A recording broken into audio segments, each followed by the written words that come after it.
The worn leather of her work jacket had molded itself to Emerald Washington's shoulders over the years, creating a cocoon of familiarity that followed her even into the pressurized cabin of Flight 447. She'd curled into seat 10C like someone who'd learned to find rest in impossible places, knees drawn up, arms wrapped around herself, the kind of defensive sleep position that spoke of nights spent in places where vulnerability meant danger. The Boeing 777 had been airborne for exactly 37 minutes out of Denver International, climbing through 32,000 feet toward its cruising altitude. The cabin lights had dimmed to that artificial twilight airlines use to encourage sleep on red-eye flights, and most passengers had settled into their electronic devices or attempts at rest. Sebastian Thatcher noticed her the moment he returned from the first-class lavatory. $8,000. That's what he'd paid for his seat in 2A, and he expected a certain caliber of fellow travelers in the premium cabin. The woman in 10C, technically still premium economy, but visible from his vantage point, offended his sensibilities on multiple levels. The jacket alone looked like something from a construction site, faded orange, with reflective strips that had lost their shine. Her boots, visible in the aisle, bore the kind of scuff marks that came from actual labor, not artificial distressing. "Excuse me," Sebastian called to Jasper Quinn, the lead flight attendant working the forward galley. His voice carried that particular tone of entitlement that came from 3 decades of having every request treated as a command. "There seems to be a situation in row 10. Jasper, who'd been preparing the dinner service despite the late hour, turned with practiced patience. 6 years with the airline had taught him to recognize the various species of first-class complaints. "Is there a safety concern, Mr. Thatcher?" "There's a concern about standards," Sebastian replied loud enough for several nearby passengers to hear. "That woman doesn't belong in this section. Look at her. She's dressed like she just came off a construction site. Probably used some airfare or stolen miles." Grant Morrison, occupying 3B with his technology blog's equipment spread across his tray table, had already started recording on his phone. The 35-year-old influencer specialized in travel fails and airplane drama, and his fingers moved with practiced speed to capture the developing situation. The sleeping woman in her work clothes would make perfect content. When economy tries to sneak into premium class, would probably get 1 million views. "Sir," Jasper maintained his professional composure, though a slight tension entered his jaw. "All passengers have been properly boarded according to their tickets. If the passenger in 10C is there, she belongs there." The minor turbulence that rippled through the aircraft at that moment was barely noticeable, just a gentle reminder that they were suspended 7 miles above the Earth's surface. The sleeping woman didn't stir. Her breathing remained deep, and even the kind of unconscious regulation that came from profound exhaustion. Her left hand, visible outside the jacket sleeve, showed calluses across the palm and a distinctive scar pattern along the wrist that disappeared beneath the fabric. "I don't care what her ticket says," Sebastian continued, his voice rising. "There are standards. People save for months to afford premium seats, and it degrades the entire experience when anyone can just what?" The voice came from 9A. Dr. Sophia Reed had set aside her medical journal to fix Sebastian with a gaze that could freeze blood in veins. 20 years of emergency surgery had given her little patience for prejudice, especially the kind dressed up as concern for standards. "I'm simply saying," Sebastian adjusted his Italian silk tie, "that airlines should maintain certain expectations. That woman is literally sleeping in work clothes. She probably hasn't even showered." Grant Morrison zoomed in on Emerald's peaceful face, catching the way her dark skin caught the dim cabin lighting. His viewers would love this, the contrast between the entitled businessman and the exhausted worker. He was already composing captions in his mind when the plane hit another pocket of turbulence, this one sharp enough to make the overhead bins rattle. Emerald Washington's eyes opened. not with the sudden start of someone jarred awake, but with the smooth transition of someone who'd learned to go from sleep to full awareness without revealing the change. Her gaze swept the cabin in a pattern: exits first, then passengers, then overhead panels, then back to exits, all in less than 2 seconds. "Ma'am," Jasper had approached her seat, his expression apologetic. "I'm very sorry, but there's been a concern raised about your seating assignment. Could I see your boarding pass?" Emerald reached into her jacket pocket, without sitting up, fully producing the boarding pass with economy of motion. As she did something else, shifted in the pocket. A metallic sound like coins clicking together. Her left hand trembled slightly as she handed over the document, a fine tremor that she immediately suppressed by pressing her palm against her thigh. Sebastian had stood up now, making his 6'3" frame a presence in the aisle. "You see, look at her. She can barely keep her hands steady. Probably drunk or on something." Captain Donovan Hayes' voice crackled through the intercom with the measured calm that 28 years of commercial aviation had carved into his vocal cords. "Ladies and gentlemen from the flight deck, we're currently passing over the Colorado Rockies at 37,000 feet. Air traffic control has advised us of a developing weather system ahead. Nothing we haven't handled before, but we may experience some choppy air in about 20 minutes. I'll keep the seatbelt sign off for now, but please remain aware." Emerald's posture shifted imperceptibly at the announcement. Her eyes tracked to the nearest window, studying the cloud formations below with an intensity that seemed excessive for a passenger. The tremor in her left hand returned as she reached for the water bottle in her seat pocket, fingers struggling momentarily with the cap. She tucked the offending hand back into her jacket pocket before anyone could notice, or so she thought. Dr. Sophia Reed had been observing from 9A with clinical interest. The tremor pattern was distinctive, not the generalized shaking of alcohol withdrawal or anxiety, but the specific rhythmic oscillation consistent with peripheral nerve damage. She'd seen it countless times in trauma patients, particularly those with shrapnel injuries or crush damage to the extremities. The woman was compensating well, using her right hand for fine motor tasks, while the left remained largely hidden. Jasper Quinn had returned Emerald's boarding pass with a professional smile. "Everything's in order, Ms. Washington. Please let me know if you need anything." "Just some sleep," Emerald replied, her voice carrying an unexpected depth, not the exhausted roughness of a manual laborer, but something more refined beneath the fatigue. "How long until Seattle?" "About 4 hours and 15 minutes, assuming we don't have to deviate around that weather system." At the mention of weather deviation, Emerald's gaze flickered to the cockpit door, then to the engine visible through the window, then back to the exits. She counted under her breath, barely audible, but following a distinct pattern: 8 forward 12, center 8 aft. The configuration of emergency exits on a Boeing 737-300ER, though why a passenger would need to know that remained unclear. Sebastian Thatcher hadn't returned to his seat. He stood in the galley area, his phone pressed to his ear, despite regulations speaking in hushed tones to someone about unacceptable situations and degraded experiences. His Patek Philippe watch caught the galley light as he gestured its face worth more than most people's annual salaries. The aircraft encountered another ripple of turbulence, this one lasting several seconds. Most passengers barely noticed, but Emerald's reaction was immediate and specific. Her breathing changed rhythm in for 4 counts, hold for 7, out for 8, a pattern Dr. Reed recognized as tactical breathing used by military personnel and emergency responders to maintain calm under stress.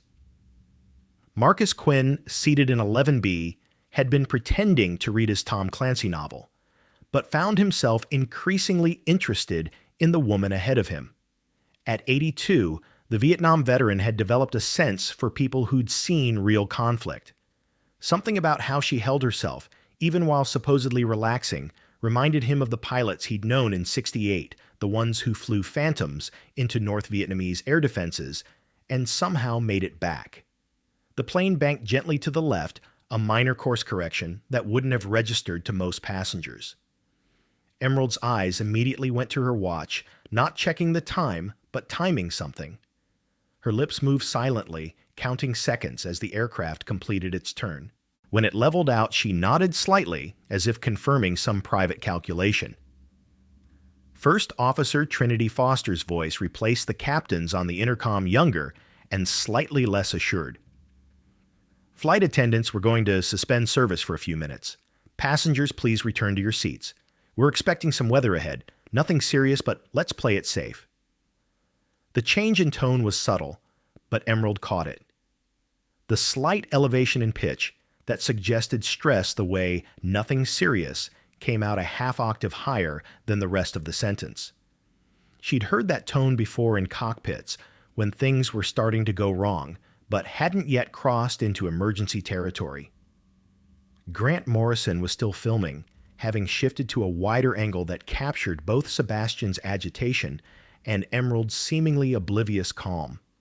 His viewers would eat this up, the class warfare at 30,000 feet, the working-class hero sleeping through the rich man's tantrum. He'd already gotten 3,000 likes on his initial post. Emerald pulled her jacket tighter, the movement revealing a small portion of her left forearm. Scars traced across the skin like a map of violence. Not the clean lines of surgery, but the chaotic pattern of embedded fragments, as if something had exploded near her arm and left its signature in flesh. She quickly covered it again, but Marcus Quinn had seen enough. He'd seen identical scarring on helicopter door gunners who'd caught frag from RPG near misses. The old veteran leaned forward slightly, his voice barely a whisper. "Where did you serve?" Emerald's eyes snapped to his, and for just a moment the exhausted worker facade cracked. Something else looked back at him. Something that had seen altitude and speed and danger that civilian passengers couldn't imagine. Then it was gone, replaced by polite confusion. "I think you have me confused with someone else, sir." The first wind shear hit Flight 447 without warning. The Boeing 777 dropped 200 feet in 3 seconds, a sickening elevator plunge that sent unsecured items flying and drew screams from throughout the cabin. Coffee cups shattered in the galley. A laptop slammed shut on someone's fingers. In 3B, Grant Morrison's phone flew from his hand, striking the ceiling before clattering into the aisle. "Jesus Christ!" Sebastian Thatcher shouted, gripping his armrest with white knuckles. "What kind of amateur is flying this plane? Why didn't they go around the weather?" In the cockpit, First Officer Trinity Foster was fighting controls that suddenly felt alien in her hands. The wind shear had come from nowhere, not showing on weather radar, not predicted by any model. Her experience with mountain wave turbulence was limited to simulator training, and this felt nothing like the programmed scenarios. Denver Center Flight 447 experiencing severe turbulence. Captain Hayes transmitted his voice steady, despite the sweat beading on his forehead. "Request immediate vector around weather. Flight 447, no significant weather showing on our scopes. Say your conditions." Trinity's hands were trembling on the yoke. At 31, she'd been flying commercial for only 4 years, all of it in relatively benign conditions. "Captain, the radar's showing clear, but..." Another shear hit this one, rotating the aircraft 15 degrees before Hayes could correct. Throughout the cabin overhead, bins popped open, spilling luggage into the aisles. Emerald Washington hadn't screamed, hadn't even grabbed her armrest. Instead, she'd pressed herself back into the seat and started counting in a whisper, 321, 321. Marcus Quinn heard her from 11B, recognizing the pattern immediately. She was timing the wind shear cells, predicting when the next one would hit based on atmospheric patterns. It was something combat pilots did when flying through flak, find the rhythm in chaos. "That's not turbulence," Emerald muttered loud enough for those nearby to hear. "That's shear pattern Alpha 3, Rotating cells at altitude. We're flying into a mesocyclone. Dr. Sophia Reed turned sharply. How could you possibly know that? Emerald's eyes remained fixed on the window, watching the wing flex with each gust. The interval between cells, the rotation direction. You can feel it in the... She caught herself biting off the explanation. Sebastian had stumbled back to his seat, but remained standing, bracing himself in the aisle. Great, now the construction worker thinks she's a meteorologist. Maybe you should go tell the pilots how to do their job too. The sarcasm died in his throat as the aircraft suddenly banked hard, left the horizon, tilting at an unnatural angle through the windows. This wasn't a course correction. This was an evasive maneuver. That's 40 degrees a bank, Emerald said quietly. Maximum safe bank angle for a commercial aircraft at altitude is 30 degrees. They're trying to escape something. Trinity Foster's voice came over the intercom, and this time, the stress was unmistakable. Ladies and gentlemen, please ensure your seatbelts are fastened tightly. Flight attendants, secure the cabin and take your jump seats immediately. Jasper Quinn was struggling down the aisle using seat backs for support. As he passed row 10, another massive jolt threw him sideways. Emerald's right arm shot out, catching him before he could fall, her grip surprisingly strong for someone who'd appeared so exhausted. "Buckle in now," she told him, her voice carrying an authority that seemed incongruous with her appearance. "This is going to get worse before it gets better." "How do you—" "The engines. Listen." She tilted her head. "Number 2 is surging. Probably ice crystal ingestion. They're about to have bigger problems than turbulence."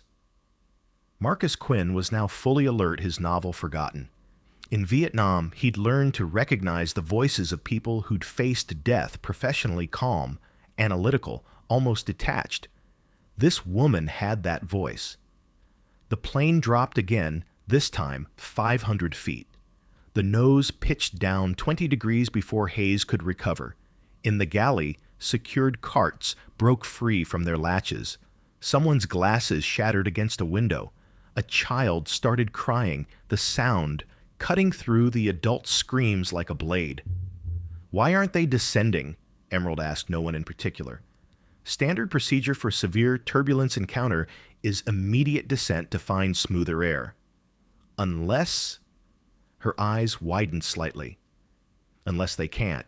Unless the weather goes all the way down. 2. Every time the aircraft shuddered, Emerald Washington checked her watch with mechanical precision. Not the time Marcus Quinn noticed. She never actually looked at the watch face, but counting something with her fingers against her leg. 3 beats, 2 beats, 1 beat impact. She predicted each jolt with uncanny accuracy, bracing a half second before everyone else. "How is she doing that?" Dr. Reed whispered to Marcus. The old veteran had a theory forming. "She's reading the aircraft, feeling things we can't feel." During a brief respite between shears, Emerald reached into her inner jacket pocket for what looked like prescription medication. As she pulled out the small bottle, something else came with it, a heavy coin that dropped onto her tray table with a distinctive metallic ring. Grant Morrison, who'd recovered his phone and resumed filming, zoomed in on the object. It was a military challenge coin, worn smooth around the edges from handling. The visible side showed wings and a sword with text, partially readable, Spectre 4FW, and what might have been weasels or weapons beneath. The other markings were too worn to make out clearly. "Oh, look at that," Grant said loudly enough for his video audience. "Our construction worker carries fake military memorabilia. Probably bought it at a surplus store to seem important." Emerald's hand moved to cover the coin, but the tremor chose that moment to worsen. Her fingers shook visibly as she tried to grasp the small object, the tremor running from her fingertips up through her wrist. It took her 3 attempts to close her hand around it. Sebastian laughed from his seat. "Can't even pick up a coin steadily. Definitely drunk or withdrawing from something. I'm filing a complaint when we land." But Dr. Reed was studying the tremor pattern with professional interest. The rhythm was consistent 4/6 Hz, primarily affecting the distal muscles, worsening with attempted fine motor control. Classic peripheral neuropathy, likely traumatic in origin. She'd seen identical presentations in combat veterans with nerve damage from IED blasts. Emerald finally secured the coin back in her pocket, but not before Marcus caught a glimpse of the reverse side. There was a date partially obscured that looked like 2019 and what appeared to be Arabic script beneath English text he couldn't quite read. The aircraft bucked again harder this time. Emerald's count was perfect. 3, 2, 1, slam. The impact threw everyone against their seatbelts. "She's timing them," Marcus said aloud. "She knows when they're coming." Trinity Foster's voice returned on the intercom, professionally calm, but with an undertone that experienced ears could detect. "Ladies and gentlemen, we're currently maneuvering around some unexpected weather. Please remain seated with seatbelts securely fastened." Emerald was looking at the window now, studying the wing with intense focus. Ice was beginning to form, on the leading edge, just a thin line of white against the metal, but she knew what it meant. Her right hand moved unconsciously to her left wrist, fingers tracing the scar patterns beneath her jacket sleeve. "They need to activate the anti-ice system," she murmured. "Level 2 icing conditions, maybe 3. If it reaches the engine intakes..." She trailed off, but her eyes went to the cockpit door with an expression Marcus recognized. It was the same look he'd seen on forward air controllers in Vietnam when they could see danger coming, but couldn't reach the radio to warn anyone. The plane suddenly rolled right the horizon, spinning past the windows. This wasn't turbulence anymore. This was the aircraft fighting something massive and invisible. In her pocket, Emerald's fingers found the challenge coin thumb running over its worn surface like a talisman. 40 minutes, she said quietly, checking her watch for real this time. 40 minutes to Seattle if they maintain heading. But they won't maintain heading. Not through this. Captain Donovan Hayes pressed his palm against his chest, feeling the irregular flutter that had been building for the past 10 minutes. At 52, he'd passed every medical examination the FAA required, but right now, something was wrong. The pressure behind his sternum felt like someone was slowly tightening a vice around his heart. "Trinity," he said quietly, not wanting to alarm her. "Take the controls for a minute." "I have the aircraft." Trinity responded automatically, though her hands were already full, managing the deteriorating weather. The radar screen in front of her was showing something impossible clear air where they were experiencing severe turbulence, as if the storm existed in some blind spot their instruments couldn't detect. Hayes reached for his water bottle, hoping hydration might help, but his hand stopped midway. The pain was spreading down his left arm, now a classic sign he couldn't ignore. 28 years of flying, and his body was choosing this moment to betray him. Outside the cockpit, the situation was deteriorating differently. Sebastian Thatcher had unbuckled despite the turbulence and was making his way forward using seat backs for support. His face was flushed with indignation and barely controlled fear. "I demand to speak with the captain," he announced to Jasper Quinn, who was strapped into his jump seat. "This is unacceptable. We're being thrown around like toys, and there's a suspicious person in row 10 who hasn't been properly investigated." "Sir, please return to your seat immediately," Jasper replied. "The captain is handling the weather situation." "Handling it? We're in a death trap," Sebastian's voice carried through the cabin. "And you're letting potential threats just sit there. That woman," he pointed at Emerald, "she keeps muttering about the aircraft checking her watch, carrying military coins. For all we know, she's timing something." Grant Morrison saw content gold and kept filming. "Folks, you're witnessing a complete meltdown at 30,000 feet. Rich guy thinks the working class passenger is a terrorist because she checks her watch." The aircraft lurched violently, throwing Sebastian against the bulkhead. Through the windows, lightning-illuminated clouds that shouldn't exist at this altitude, towering cumulonimbus peaks reaching into the stratosphere. Emerald had noticed something else. The engine sound had changed a subtle variation in pitch that most ears wouldn't catch. Number 2 engine was experiencing compressor stalls, probably from ice ingestion. She could hear it in the rhythmic surge recovery cycle, like the engine was gasping for air.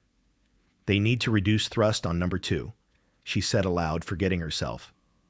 If the surging continues, they'll have a flameout. Marcus Quinn leaned forward. Ma'am, are you a pilot? Before she could answer, the cabin lights flickered. Emergency lighting activated along the floor, casting everyone in an eerie green glow.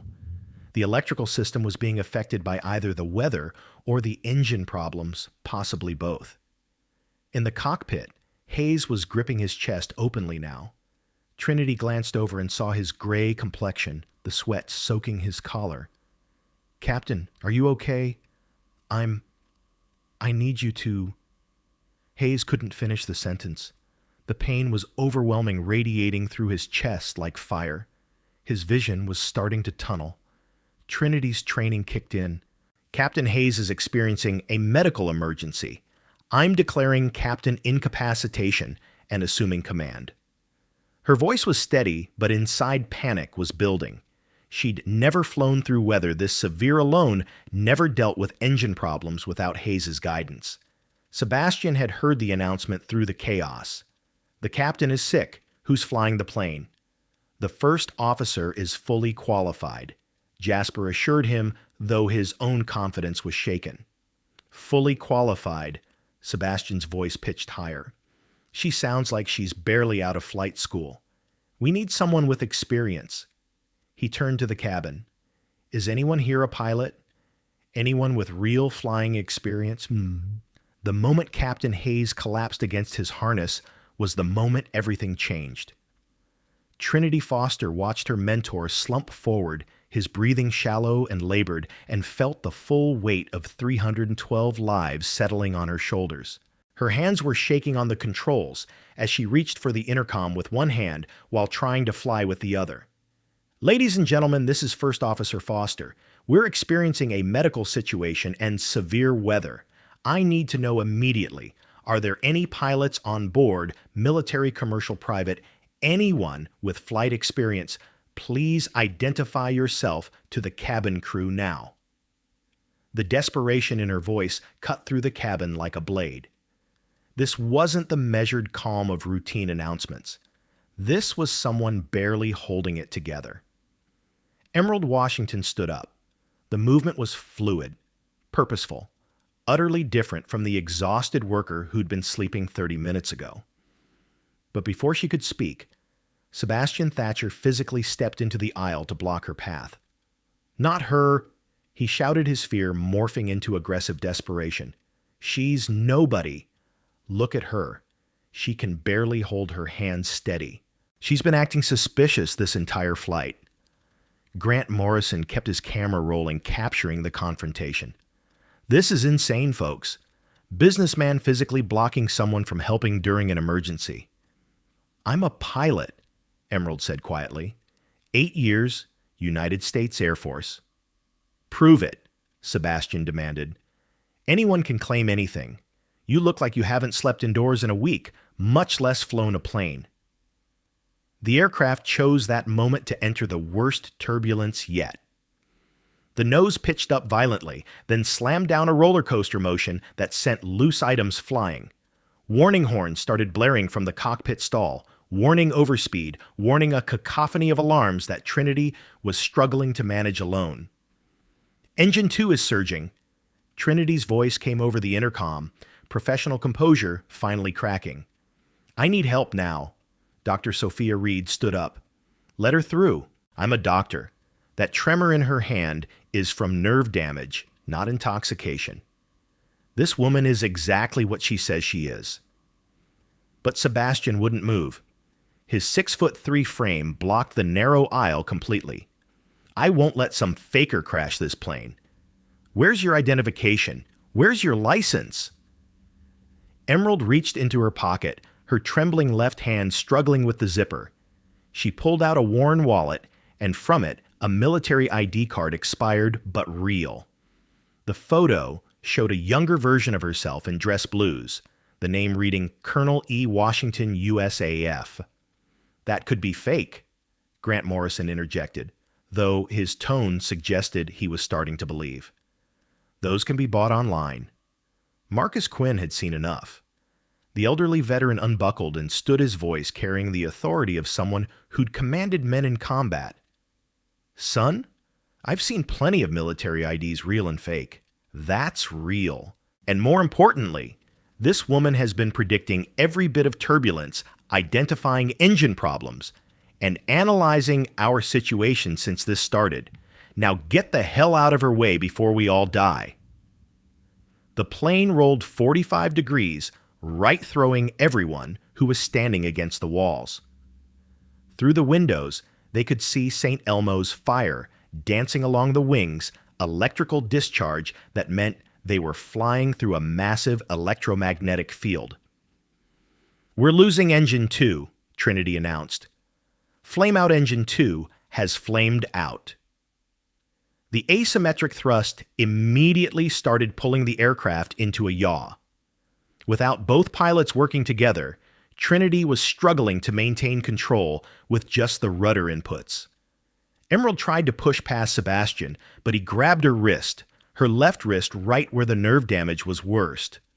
The pain shot up her arm like lightning, causing her hand to spasm violently. The tremor became a full shake. Her fingers unable to close properly. "Look at her," Sebastian shouted triumphantly. "She can't even control her hand." "You want to trust her with the controls." Dr. Reed moved forward. "That's peripheral neuropathy from trauma. She can compensate. I don't care what it is." Sebastian's voice was pure panic now. "She's disabled. She admits she's damaged. We need someone whole, someone capable." The aircraft dropped suddenly 1,000 feet in 5 seconds. The rapid decompression popped everyone's ears. Oxygen masks dropped from the ceiling, dangling like yellow jellyfish in the chaos.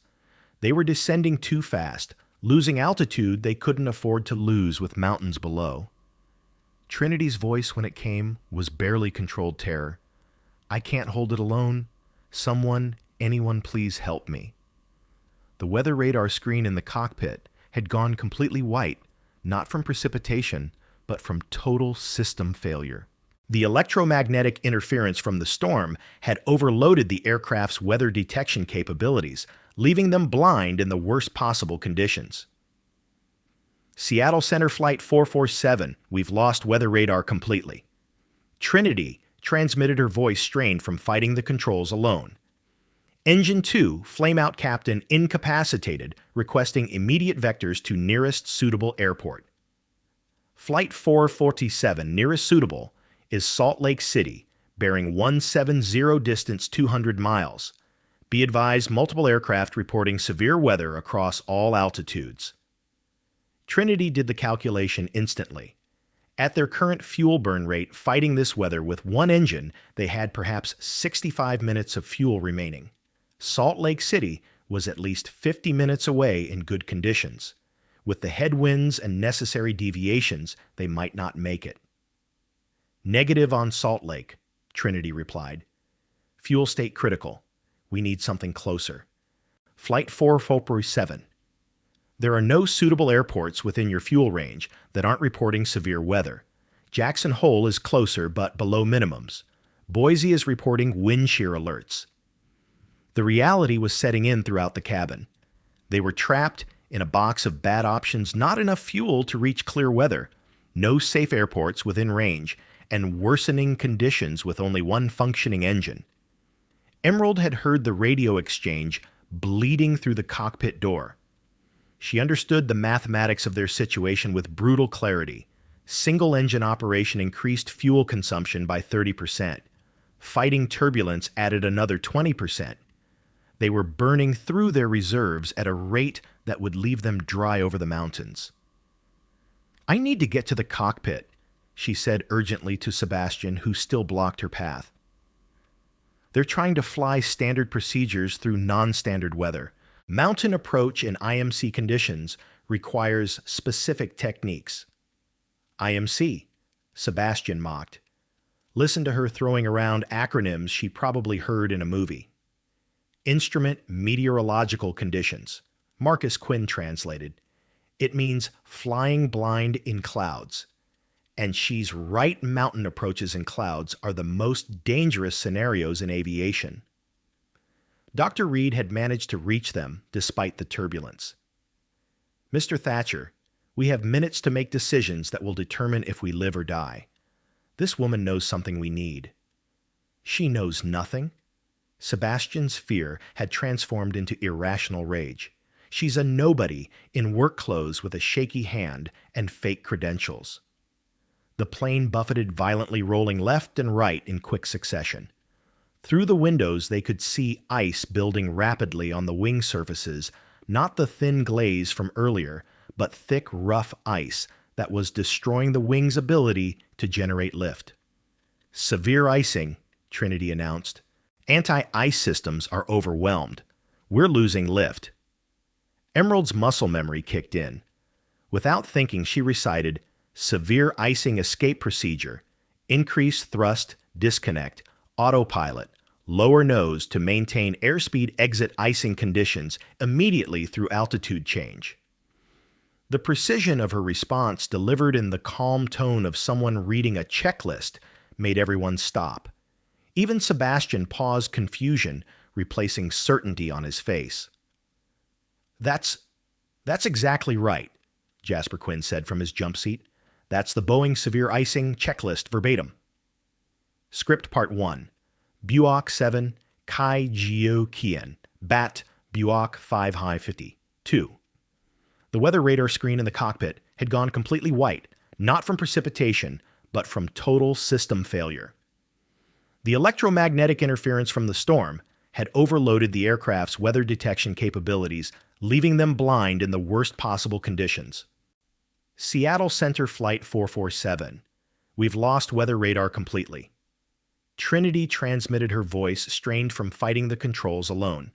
Engine 2, flameout captain incapacitated, requesting immediate vectors to nearest suitable airport. Flight 447, nearest suitable is Salt Lake City, bearing 170 distance 200 miles.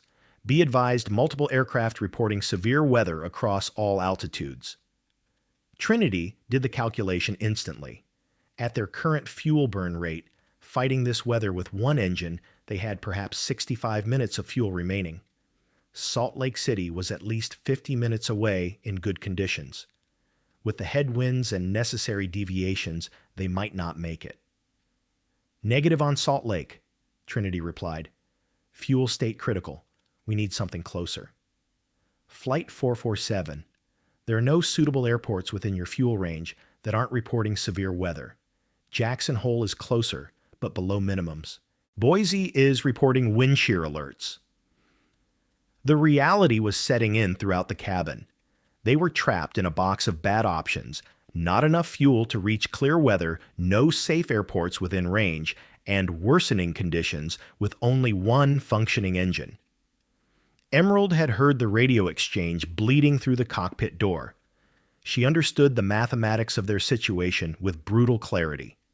Single-engine operation increased fuel consumption by 30%. Fighting turbulence added another 20%. They were burning through their reserves at a rate that would leave them dry over the mountains. I need to get to the cockpit, she said urgently to Sebastian, who still blocked her path. They're trying to fly standard procedures through non-standard weather. Mountain approach in IMC conditions requires specific techniques. IMC, Sebastian mocked. Listen to her throwing around acronyms she probably heard in a movie. Instrument meteorological conditions, Marcus Quinn translated. It means flying blind in clouds. And she's right. Mountain approaches in clouds are the most dangerous scenarios in aviation. Dr. Reed had managed to reach them despite the turbulence. Mr. Thatcher, we have minutes to make decisions that will determine if we live or die. This woman knows something we need. She knows nothing. Sebastian's fear had transformed into irrational rage. She's a nobody in work clothes with a shaky hand and fake credentials. The plane buffeted violently, rolling left and right in quick succession. Through the windows, they could see ice building rapidly on the wing surfaces, not the thin glaze from earlier, but thick, rough ice that was destroying the wing's ability to generate lift. "Severe icing," Trinity announced. "Anti-ice systems are overwhelmed. We're losing lift." Emerald's muscle memory kicked in. Without thinking, she recited, "Severe icing escape procedure. Increase, thrust, disconnect, autopilot, lower nose to maintain airspeed exit icing, conditions immediately through altitude change." The precision of her response, delivered in the calm tone of someone reading a checklist, made everyone stop. Even Sebastian paused, confusion replacing certainty on his face. That's exactly right," Jasper Quinn said from his jump seat. "That's the Boeing severe icing checklist verbatim. Script, Part 1, BUOC 8, Mini Payoff NHO 550. 2. Engine surge recovery procedure." Emerald continued, her voice cutting through the chaos with surgical precision. "Reduce thrust 15% on affected engine trade altitude for airspeed to maintain energy, monitor interstage turbine temperature attempt, restart at flight idle." Trinity Foster heard the words through the cockpit door. They'd left it cracked for ventilation after Hayes collapsed. She recognized the procedure immediately. It wasn't from any commercial manual. It was a classified military technique for high-altitude engine recovery that she'd only heard about in theory. "Who is that?" Trinity called out. "Whoever just said that, are you military?" "Colonel Emerald Washington." Emerald replied loudly enough to be heard. "United States Air Force, 8 years flying F-22 Raptors. Call sign Spectre. I need to help you." The transformation in the cabin was immediate. Grant Morrison lowered his phone, his mocking expression replaced by shock. Several passengers who'd been watching the confrontation began murmuring. An Air Force colonel flying F-22s, the most advanced fighter jet in the world. Sebastian's grip on his certainty wavered. F-22s. Those are the stealth fighters, the ones that cost $200 million each. $150 million, Emerald corrected automatically. And they're not just stealth fighters. They're air superiority platforms designed to operate in conditions that would destroy conventional aircraft, including severe weather penetration. Trinity's voice came through the intercom, urgent and hopeful. "Colonel Washington, can you make it to the cockpit?" But Sebastian still stood in the way, his pride warring with growing doubt. "How do we know she's telling the truth? Anyone can memorize procedures." The aircraft suddenly nosed down, sharply, too sharply. They were entering an inadvertent descent, the combination of icing and single-engine operation overwhelming Trinity's ability to maintain altitude alone. "Pull back," Emerald shouted instinctively. "You're past critical angle. You'll enter an accelerated stall. Reduce bank angle to 10 degrees maximum." Seconds later, the nose came up, the wings leveled, and the descent arrested. Trinity had heard and followed Emerald's instruction, preventing what could have been a catastrophic loss of control. Marcus Quinn stood up fully now, his old body moving with purpose. "Young man," he said to Sebastian, his voice carrying decades of authority, "I flew helicopters in Vietnam. I've seen real pilots and pretenders. This woman just saved us from entering an unrecoverable dive. Now stand aside or I'll move you myself. If you think credentials matter more than capability, hit subscribe, because what happens next will change your mind." The thought flashed unbidden through the chaos, as if the universe itself was commenting on Sebastian's obstinance. Dr. Reed added her voice. "Mr. Thatcher, we have less than an hour of fuel, no weather radar, one engine, and a first officer who needs help. This woman is our only option."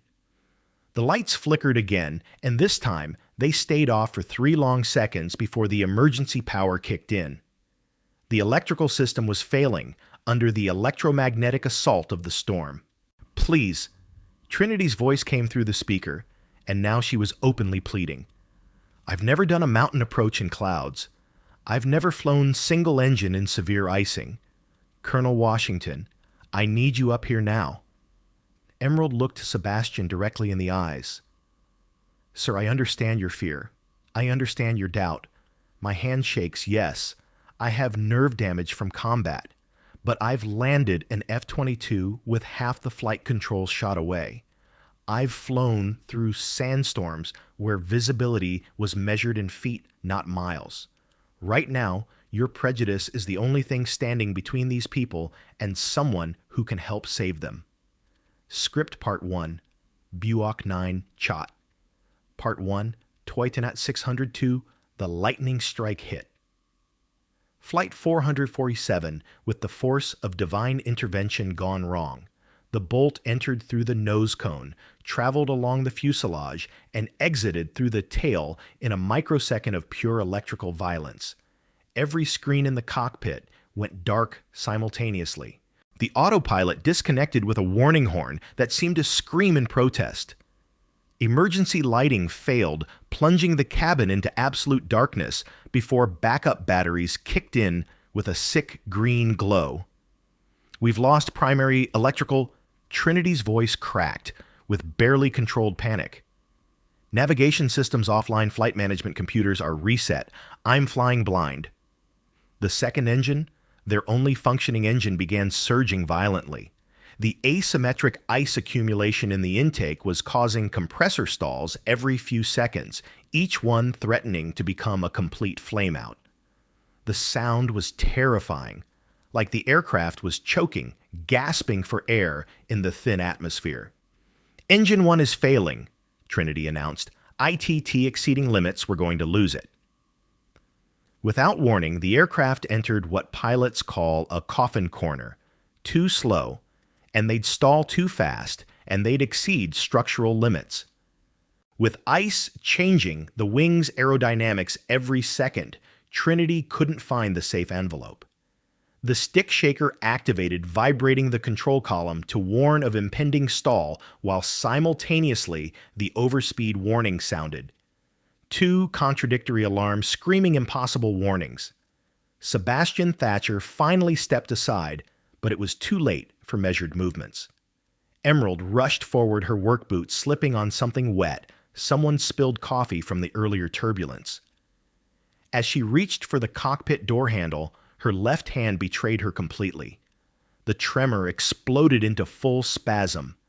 Her fingers locked in a claw-like position, the nerve damage firing random signals that made her entire arm shake violently. She tried to grip the door handle with her right hand, but needed both to turn it against the pressure differential. She can't even open the door. Sebastian screamed, his earlier doubt now seemingly vindicated. Look at her hand. She can't hold anything steady. Grant Morrison had his phone up again, capturing Emerald's struggle with the door handle. Her left hand was shaking so badly she couldn't maintain grip for more than a second. Each attempt to turn the handle failed, as her fingers simply wouldn't close properly around the metal. Dr. Reed rushed forward to help, but another violent pitch threw everyone to the floor. The aircraft was in a full upset. Now nose-high wings rolling past safe limits, airspeed decaying rapidly. They had seconds before entering an unrecoverable stall at 29,000 feet. I can't hold it. Trinity was crying now, the control forces overwhelming her ability to manage them alone. We're going to stall. Full stall imminent. The master warning system activated a symphony of alarms that meant multiple catastrophic failures. Engine 1 finally died with a shuddering bang that vibrated through the entire airframe. They were now a glider, a 350-ton glider with no engines, covered in ice in a storm over mountains. No engine power, Trinity screamed. Both engines failed. We're going down. Emerald was still fighting with the door handle. Her left hand completely useless, trembling so violently that other passengers could see it from rows away. Sebastian pointed at her struggling form. This is who you wanted to trust. She can't even function. Her hand is having a seizure. We're all going to die because you believed a disabled faker. The aircraft nosed over into a dive. The altitude unwound on Trinity's display like a slot machine in reverse. $28,000, $27,000, $26,000 feet, falling faster each second. The vertical speed indicator pegged at maximum descent rate. At this angle, they had maybe 3 minutes before impact. Marcus Quinn grabbed Emerald's shoulder. "Colonel, can you fly without your left hand?" She looked at him, her eyes reflecting the green emergency lighting, and for the first time showed genuine fear. I don't know. The tremor's never been this bad. I might make it worse." "We're passing through 20,000. Trinity's voice was pure terror now. "I can't recover. Someone help me." Through the windows, the clouds parted momentarily, revealing the Rocky Mountains below, jagged peaks reaching up toward them like granite teeth. The geography that had created Denver's airport was about to become their tomb. Emerald finally got the cockpit door open, using her shoulder and right hand stumbling inside to find chaos. Warning lights painted everything red. Trinity was pulling back on the control column with all her strength tears streaming down her face. Captain Hayes was unconscious, maybe dead, slumped sideways in his harness. "I can't feel the controls," Trinity sobbed. "The hydraulics are freezing. Everything's failing." Emerald reached for the co-pilot's control stick with her right hand, but needed her left for the throttles. As she tried to grip them, her hands spasmed so violently that she knocked the radio panel, accidentally changing frequencies. Static filled the cockpit.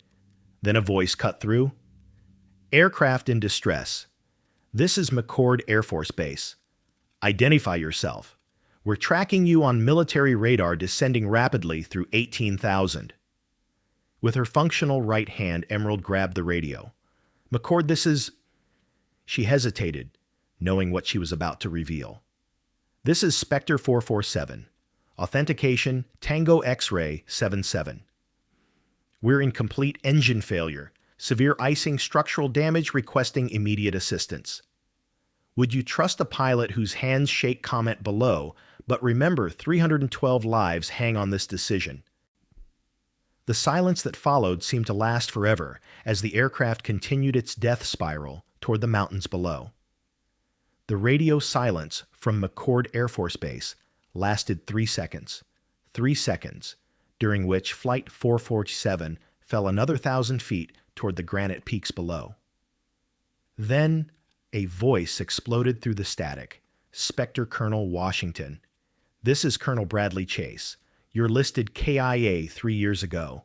Confirm authentication." Emerald compensated for her tremoring left hand by using her palm instead of her fingers, pressing against the throttle levers rather than gripping them. It wasn't pretty, but it worked. She managed to adjust the engine restart sequence while answering with her right hand on the radio. "Chase authentication, Lima 77 Whiskey. I don't have time to explain. I need emergency restart procedures for CF6 engines in severe icing conditions. Copy, Spectre. Stand by." Chase's voice cut out, then returned with someone else. Emerald. The new voice was older, commanding. "This is General Patricia Hayes, Air Combat Command. We're pulling your classified files now. Confirm your aircraft type and situation. Boeing 777, dual engine failure, severe icing, no weather radar, captain, incapacitated 15,000 feet and descending rapidly." Emerald used her right elbow to stabilize her left arm, creating a makeshift brace that allowed her to work the fuel flow switches. "I need the military mountain penetration protocol adapted for civilian aircraft. Now." Trinity Foster stared at Emerald's unconventional control method, using her whole body to compensate for the damaged hand. "Can you actually fly like that? Watch me." Emerald replied, then demonstrated by performing a technique no commercial pilot would recognize. Instead of fighting the controls directly, she used pressure changes and weight shifts, her entire torso becoming part of the control input. It was how fighter pilots flew when their hydraulics were damaged using core strength instead of hand precision.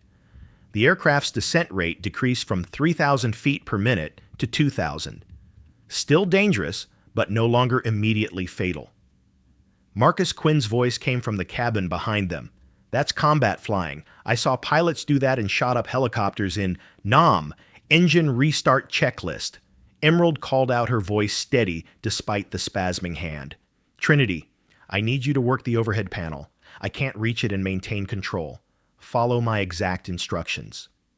The first officer nodded, ready to follow someone who clearly knew what she was doing, disability or not. Fuel pumps to override ignition, to continuous starter engage for 10 seconds maximum. Emerald rattled off the sequence from memory. We're going to windmill start using our descent speed. It's violent, but it works. The left engine coughed, sputtered, then roared back to life. The asymmetric thrust immediately tried to yaw the aircraft, but Emerald was ready, using her knee against the rudder pedal to maintain coordination. McCord, we have one engine restored. Emerald transmitted, requesting priority vectors to nearest military field with emergency capabilities. General Hayes's voice returned, but now there was something different in her tone. Recognition and respect. Spectre pulling your file now. Operation Iron Serpent Syria, 2019. You saved 200 Marines by drawing enemy SAM sites. Distinguished Flying Cross with Valor. Trinity's head snapped toward Emerald. Distinguished Flying Cross. That's one of the highest military honors. Colonel Washington, General Hayes continued, you were reported killed when your F-22 was shot down. Search and rescue found wreckage but no body. How? Classified, ma'am. Need to focus on saving this aircraft. Emerald cut her off, but the damage was done. Everyone in the cockpit had heard. Through the open cockpit door, Sebastian Thatcher heard every word. The woman he'd called a nobody, a faker, a drunk. She was a decorated war hero who'd supposedly died saving Marines. Your call sign Spectre is still active in our system. Colonel Chase's voice returned. System shows you as the only pilot to successfully execute a split S maneuver in an F-22 at 60,000 feet. Is that record accurate? Affirmative, Emerald replied, while fighting to restart the second engine. Had to evade an SA-21 lock. Same principle might work here to break through this weather system. You're not seriously considering combat maneuvers in a civilian airliner? Trinity asked, though her tone suggested more awe than criticism. Modified version.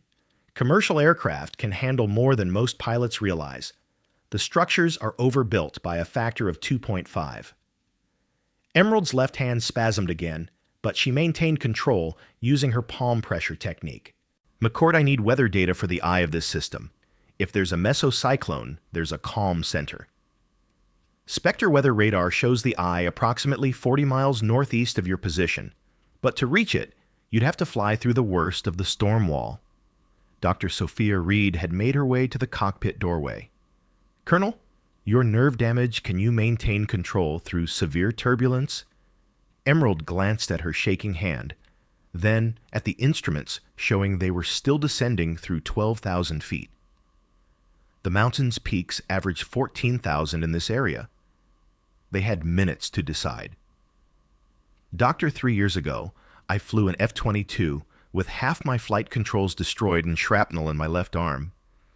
The nerve damage came later from the untreated wounds during... She paused. During my time as a prisoner, I learned to fly differently. Not better, but differently. The second engine suddenly coughed back to life, flooding the cockpit with the beautiful sound of symmetrical thrust. Colonel Bradley Chase's voice crackled through the radio with new urgency. Spectre, we're confirming your identity now. Biometric voice match is positive. Colonel Emerald Washington, serial number 478-29-3847, reported KIA during a classified Operation Iron Serpent, March 15, 2019. Brad, it's really me, Emerald said quietly, while adjusting their heading. The KIA report was necessary. Enemy forces had identified me. Staying dead kept certain people safe. General Hayes cut in, Colonel Washington, your service record shows 847 combat hours in F-22s, including 32 missions over denied airspace. You're credited with developing the Washington Weave, the defensive maneuver that's now standard training for fifth-generation fighter pilots. Trinity Foster was staring at Emerald with undisguised awe. You're the Emerald Washington. We studied your tactics at flight school. They said you could make an F-22 dance through missile fields like it was choreographed. From the cabin, Sebastian Thatcher's voice carried forward, though all his earlier arrogance had evaporated. She's actually real, a real military pilot. More than that, General Hayes continued her transmission, clearing up as they descended below the worst electromagnetic interference. Colonel Washington holds the record for highest altitude engine restart in an F-22 58,000 feet after a dual flameout. Mr. Thatcher, you're flying with one of the most decorated pilots in Air Force history. But even with validation, the situation remained critical. They were passing through 11,000 feet, and the mountain peaks were visible through occasional breaks in the clouds, jagged teeth of granite, and snow reaching up toward them. Spectre be advised, Chase said. We're tracking you on military radar. That storm system is unprecedented. Category 5 equivalent winds exceeding 200 knots at altitude.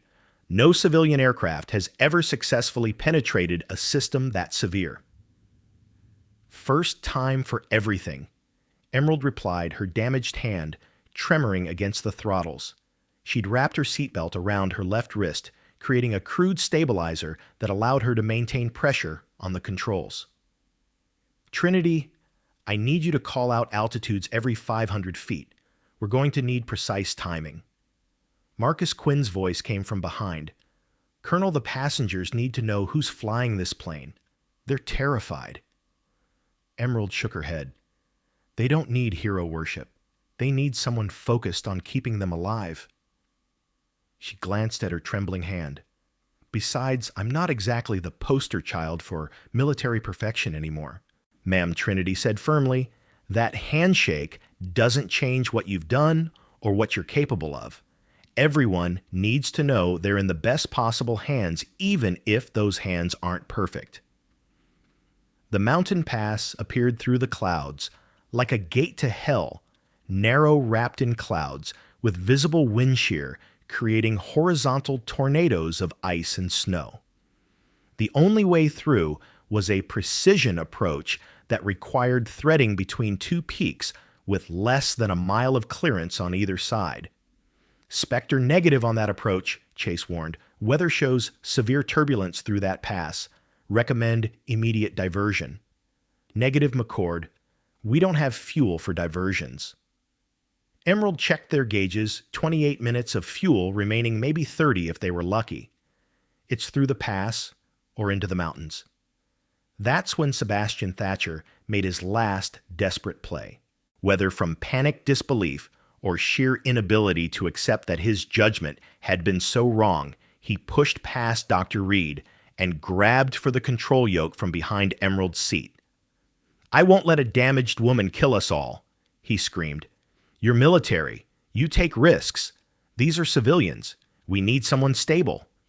His hands on the controls sent the aircraft into an immediate unusual attitude. The nose pitched up, violently approaching stall conditions.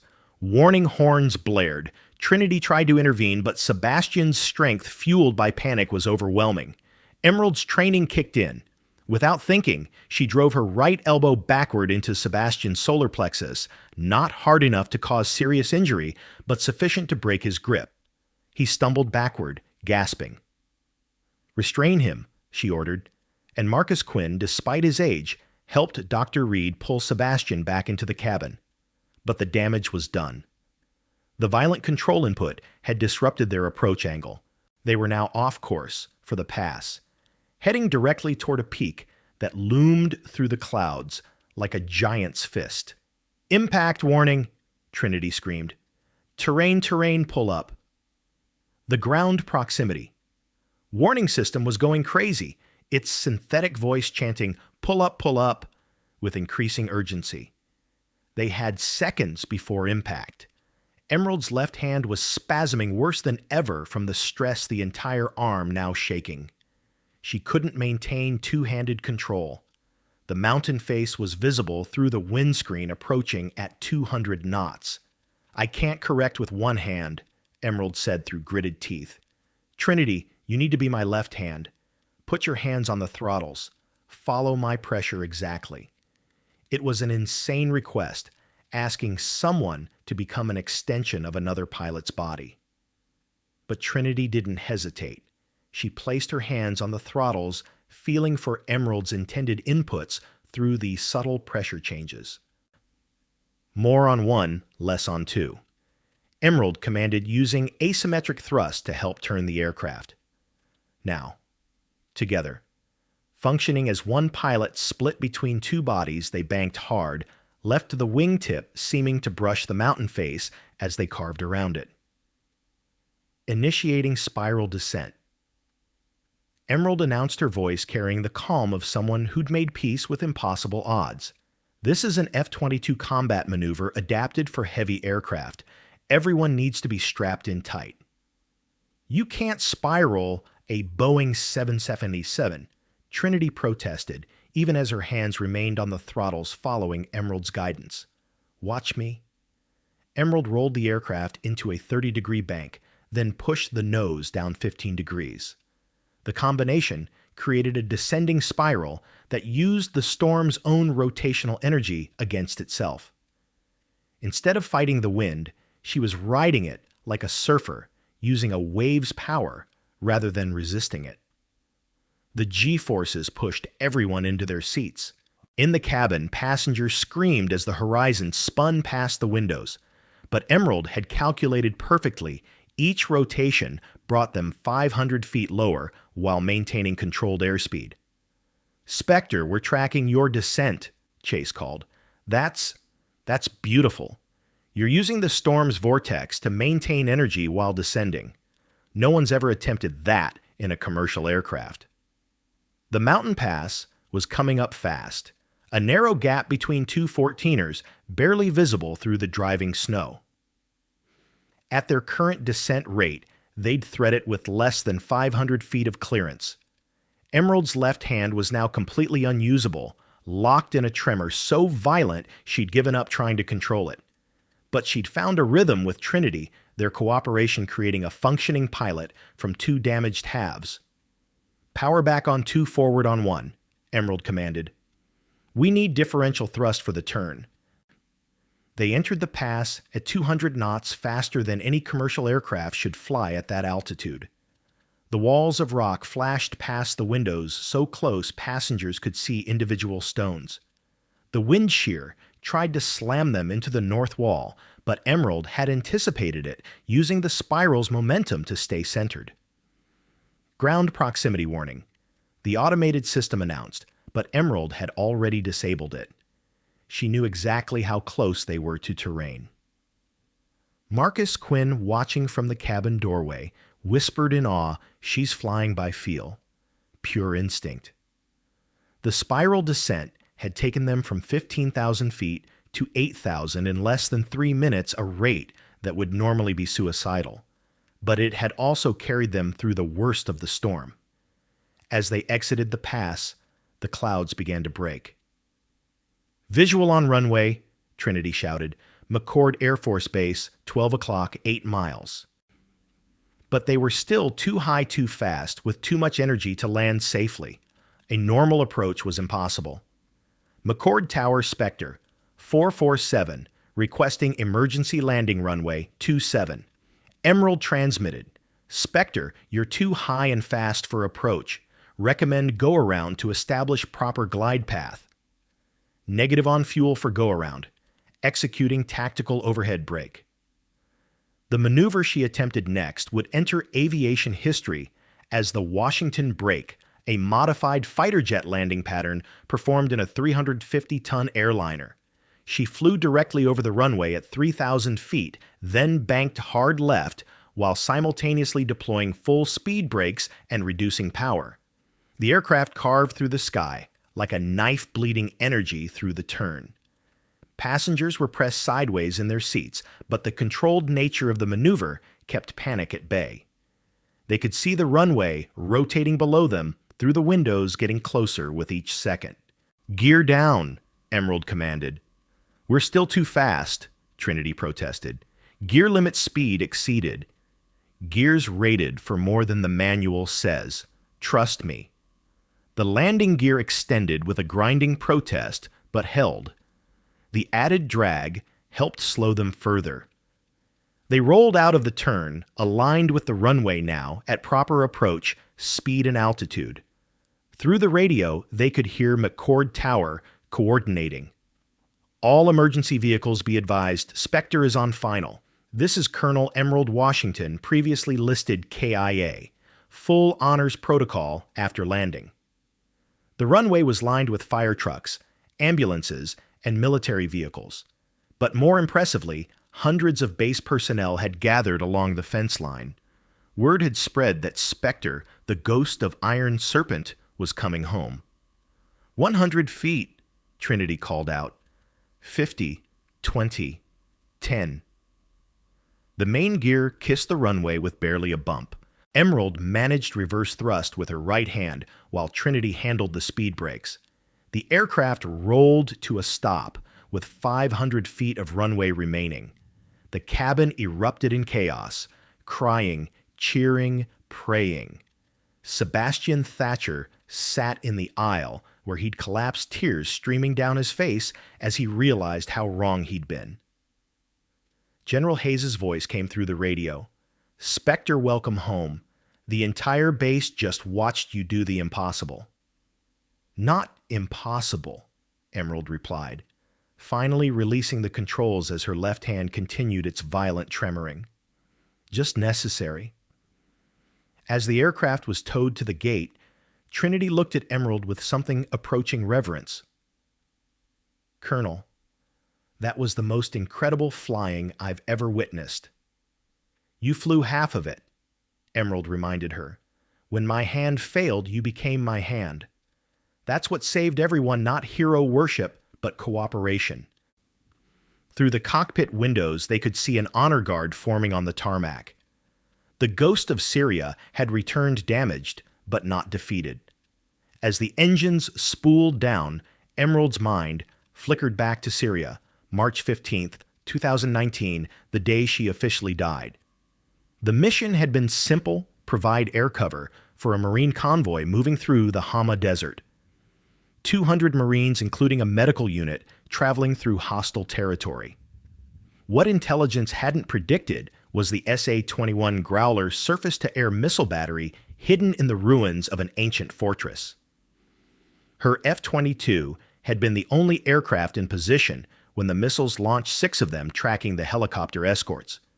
Without thinking, Emerald had descended from 50,000 feet, afterburners screaming, making herself the biggest, loudest target in the sky.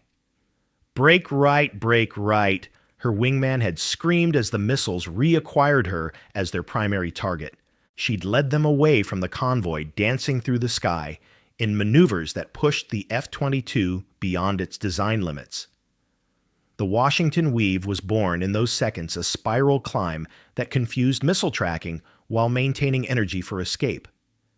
But the 7th missile, the one intelligence hadn't known about, caught her. Shrapnel tore through her left arm and shoulder, severing nerve bundles and embedding metal fragments that doctors would later say were inoperable. She'd managed to crash land in contested territory, was captured, and spent 6 weeks in enemy hands before a classified extraction. The Marines she'd saved never knew her name. The official report listed her as KIA to protect ongoing operations and prevent retaliation against assets still in country. The nerve damage grew worse during captivity, untreated wounds developing into permanent tremors that ended her flying career. "They gave me medals," Emerald said quietly to Trinity, not realizing she was speaking aloud. Distinguished Flying Cross Purple Heart, but they couldn't give me back steady hands. You just landed a crippled airliner in an impossible situation with those unsteady hands, Trinity replied. Emerald looked at her still tremoring left hand. The damage taught me something. Perfect isn't necessary. Functional is enough. Those Marines went home because I could still fly, even if I couldn't fly perfectly. The memory faded as ground crew connected the jet bridge. 3 years of hiding of being nobody had ended with 312 people alive because she'd learned to fly differently. The aftermath rippled outward in waves that would reshape lives and policies for years. Sebastian Thatcher was the first to crumble. The moment the seatbelt sign went off, he stumbled forward to the cockpit. His expensive suit wrinkled his face, destroyed by shame. Colonel Washington, he began, his voice breaking. I nearly killed everyone because I couldn't see past your appearance. I'm so sorry. Emerald looked at him with tired eyes. Mr. Thatcher, you weren't wrong to be scared. Fear makes people show who they really are. The question is what you do with that knowledge. Within a month, Sebastian would liquidate his hedge fund and establish the Washington Foundation, providing adaptive technology and training for disabled veterans returning to aviation careers. His public confession, recorded by Grant Morrison and viewed 50 million times, became a watershed moment in discussions about unconscious bias. Grant Morrison's video went beyond viral. But instead of the mockery he'd intended to capture, he'd documented something profound, the moment society's assumptions about capability were shattered. He pivoted his entire channel to highlighting invisible heroes, people whose extraordinary abilities were hidden beneath ordinary appearances. Trinity Foster received accelerated promotion to captain, but more importantly, she became an advocate for adaptive flying techniques. The Foster-Washington Protocol would eventually become standard training teaching pilots to work in teams when individual capabilities were compromised. The Air Force response was swift and unprecedented. General Hayes personally visited Emerald in the base hospital where she was being treated for exhaustion and severe muscle strain from the landing. Colonel, we're prepared to offer you full reinstatement. Medical waivers for your condition. Your choice of assignment. Emerald shook her head. With respect, ma'am, I don't want to be the exception. I want to be the example. Create positions for damaged pilots who can still contribute. Don't waste expertise because hands shake or legs don't work. Within 6 months, the Air Force established the Adaptive Aviation Program, employing veterans with disabilities as instructors, simulators, operators, and tactical advisors. The program would eventually expand to all service branches. The FAA launched a complete review of medical certification standards. The Washington precedent established that functional capability, not perfect physical condition, should determine fitness to fly.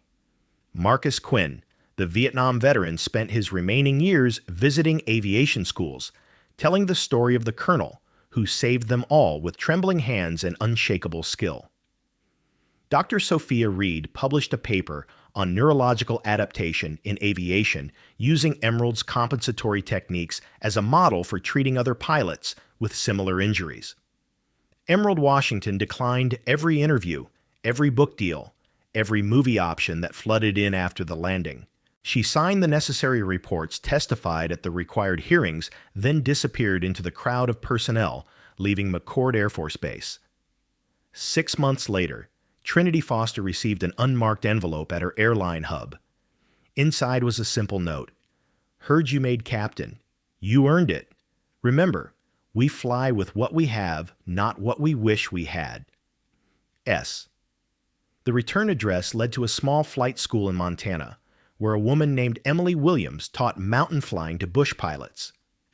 Students noticed their instructor's left hand trembled, but her precision in dangerous conditions was legendary. Nobody connected her to the famous landing until years later when a sharp-eyed aviation blogger noticed the challenge coin on her desk, worn smooth with Spectre 4FW, barely visible. Sebastian Thatcher found her once showing up at the flight school in a rental car, his designer clothes replaced by jeans and work boots. He didn't ask for forgiveness again. He'd learned that actions mattered more than apologies. Instead, he handed her an envelope containing the first 50 scholarship recipients from the Washington Foundation, all disabled veterans returning to aviation. They fly because you showed us that perfect hands aren't required for perfect outcomes. He said simply, then left. Dr. Reed sent medical equipment to the school's specialized grips and adaptive controls that helped pilots with nerve damage maintain precise control. No note, just equipment that appeared one morning with installation instructions.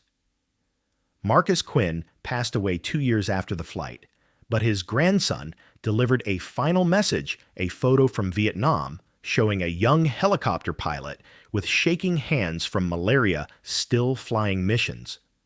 On the back, "We always could tell the real ones. They flew through anything." Grant Morrison's documentary about Flight 447 won 3 Emmys, but the most powerful moment was the simplest, a shot of Emerald's tremoring hand on the throttle, steady in purpose despite its physical instability. On quiet Montana mornings, when the mountains were shrouded in clouds that reminded her of that night, Emerald would take student pilots up into conditions that made them nervous.